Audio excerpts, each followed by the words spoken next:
Welcome back to the Crypto's Key conversation. We're going to quickly jump into CoinGecko here because I want to cover up some tweet threads where we're going to be covering JP Morgan stuff, Consensys, Joe Lubin. We're going to be looking at Brad Garlinghouse in the interview and be covering Rafa Kahneman's and Johnny Deaton's tweet threads here. So we're currently sitting at a $1.79 trillion market cap, currently up 2.1% for the day.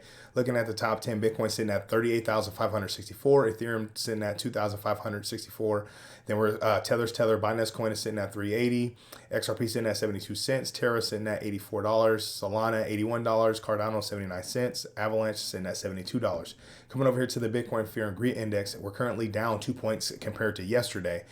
So we're at a 21. We were just recently at a 23. And as you can see, last week we were in that neutral range and in that fear range just last month at a 37. So as you can tell, there's still a lot of fear and uncertainty in the market. And there's a lot of narratives going on right now. There's a lot of FUD and a lot of negative just narratives in general that's taking place right now. So it's kind of affecting all markets, especially our market. So quickly jumping into the topics of discussion, I wanted to cover Evan Van Ness's tweet here. It says, breaking: a majority of Consensys shareholders demand audit under Swiss law to investigate serious irregularities.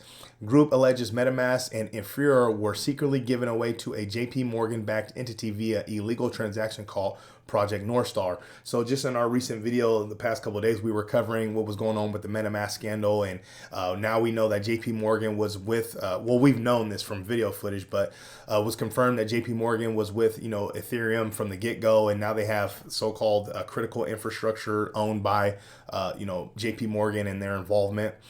Quite honestly, there's, if I remember to put it up, I'll remember to put up in this video, but Chico Crypto just posted a video kind of covering what's going on with Ethereum, Joe Lubin, Consensys, and JP Morgan. So I highly recommend you go check out that video. Kind of highlights what we've been covering within the XRP community when it comes to this Ethereum free pass timeline. So coming up here, it says, I'm hearing multiple rumors of another class action forming for 1,000 plus ex-employees that don't have the Consensys equity they were promised. So that's kind of tie into kind of what Arthur Falls is here. He's a former Consensys employee. Says someone has been ripped off. Says former Consensys employee Arthur Falls.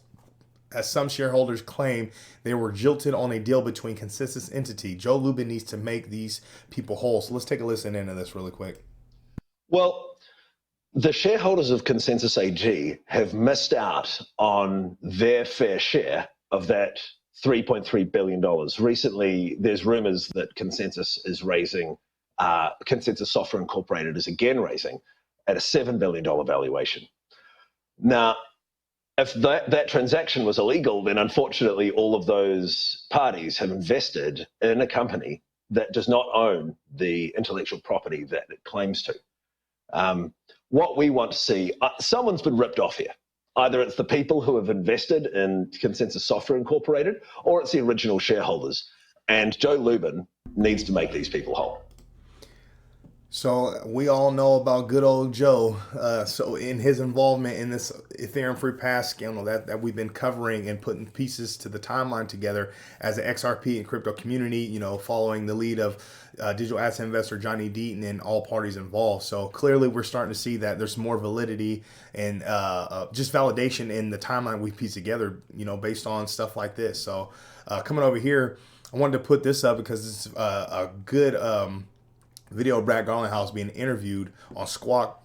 And it says, this from JV XRP says, 22 seconds of why JP Morgan hates Ripple and XRP, why they sent Gary in this lawsuit, and why they tried to escalate the adoption of ETH to run the JPM coin. So let's take a listen into this one. We're pushing, and also a lot of money attached to those settlements. For sure. So we have over 100 banks working with Ripple today around the world. I think the vast majority of banks, like 99.9% of banks, actually are paying other banks, the global money center banks like JP Morgan or Citibank, to make those settlements. So a lot of the banks are very excited about democratizing how these global payments flow. We're pushing, and there's actually, let me see if I can go to my homepage here and see if I can find this thing that I just re-put. Let me go to right here. Take a look at this. This is from XRP meme guy, and it says, is this what we're getting? If this isn't an issue of national security, I don't know what is. And he added a lot of people. And it says, centralization, the great reset, decentralization, just put on this front and this mask here, and I thought that was hilarious. Kind of ties into kind of everything we're saying with, you know, J.P. Morgan's involvement, Consensys, Joe Lubin, and kind of just everything that we've been exposing in this Ethereum free pass timeline. So coming over here, this is from Johnny Deaton, and it says, did I got the right one here? It says, the 6-month list can guarantee rulings by the end of this month. So he's talking about this list of rulings of motions that the judges kind of litigate on. It says, what rulings, John? This is from J. Joe Bram. He says, Judge Torres' rulings on the motions to strike fair notice if it's an individual defendant's motion to dismiss. I also believe Judge Netberg's rulings on the 63 emails in the Estabrook notes come down any day. So then if we come back here, he had put a tweet today where it says, 2x per year, federal judges submit a list to Congress of motions pending for 6 months or longer. The next list is due March 31st. If Judge Torres does not issue a ruling on the pending motion, she must report those motions for inclusion on the 6-month list. So, you know, who knows? We'll see what happens at the end of this month. We all know that we've been following the case, and Jeremy Hogan has his own predictions of when he thinks, if the litigation was to go all the way, when it would end. You know, obviously settlement can happen at any point, but pretty much he was saying the next couple of months should be quite interesting based off everything that's kind of unveiled in this case so far. So continuing on here, I wanted to cover this because I thought it was hilarious. This is Sawyer Merritt. It says, news: Elon Musk asked a judge to end a 2018 consent decree with the U.S. SEC that he claims is being used to trample on Mr. Musk's First Amendment rights and to impose prior restraints on his speech. So then Johnny Deaton says, I'm sure there's nothing that Gary Gensler and the SEC has to investigate at JP Morgan, Goldman Sachs, or Morgan Stanley. Instead, focus on Elon Musk and protecting investors from collecting a 4 to 10% yield from crypto. So that's the truth. I mean, your sole mission is to protect the so-called investors, right? Well, that's not what you're doing. And then coming after, you know, us being able to earn yield on money that we've already paid our taxes on. We worked hard for that money. So for us to, you know, take the risk and invest the money and then, you know, whether it's stake it or leave it on a platform and earn yield on it, that's a security in your eyes, so we can't do it, and you're taking those rights away from us. And then, you know, like how he says, you're going after Elon Musk, but you're not looking at all this other scandal and shady behaviors that's happening in the background. I mean, we get it. It's not all a surprise. And obviously he's calling them out knowing that this is the money. This is the money that rules the world. Digital Asset Investor always says, you know, his father, who is the official father of the Digital Asset Investor channel, he's saying that nothing happens without JP Morgan and the you know, I guess we'll say the associated parties, JP Morgan, Goldman Sachs. So, I mean, we know money rules the world. So coming over here, I wanted to end with this thread because I thought it was quite intriguing.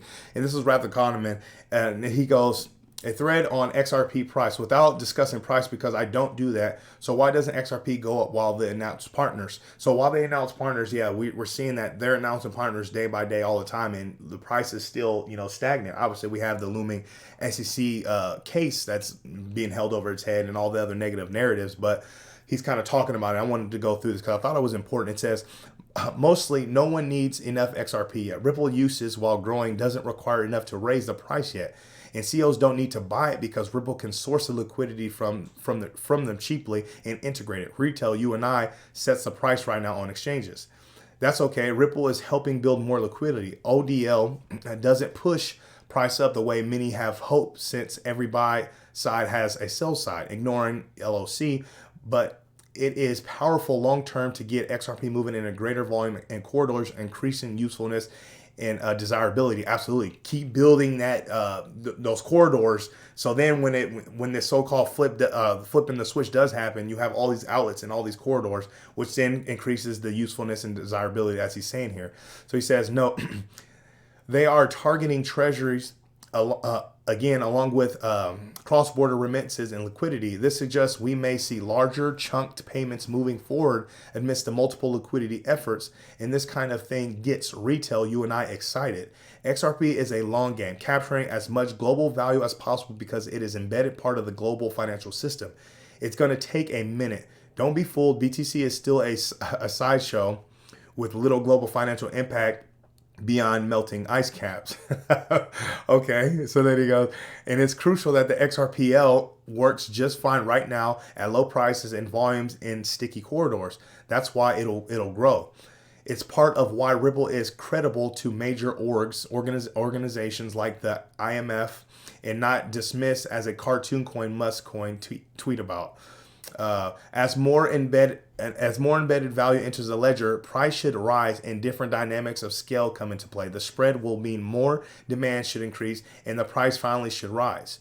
I hope you can see why there is no switch to throw, only corridors for liquidity to be added. Gradually, retail shouldn't be enough dollar to shock the, pretty much they wouldn't be able to invest enough to shock the price up with good volume.